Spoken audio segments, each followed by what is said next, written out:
Morning mga kadiskarte. Hindi masama yan. Isang mapagpalang araw sa ating lahat. Dahil araw ng linggo ngayon, walang pasok. Ang huli muna tayo ng isda sa ganitong paraan. Timba lang po ang gamit at kamay. Kumbaga sa tawag dito sa amin ay magpapahibas. Yan. Ganyan po yung ginagawa namin.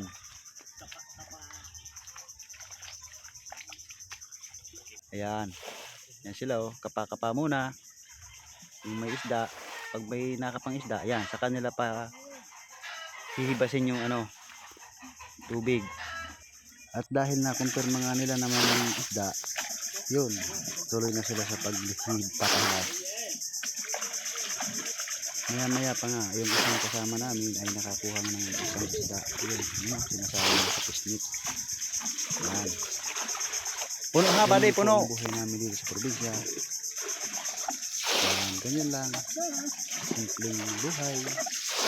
Ayos na. Yan, hindi na kami yan. Yan. Yan lang po ang nahuli namin. Hindi masama yan. Biyayang ibigay namin. Siyempre maraming salamat din sa ating friend, follower. Salamat sa panonood. Ingat po tayo palagi. Thank you.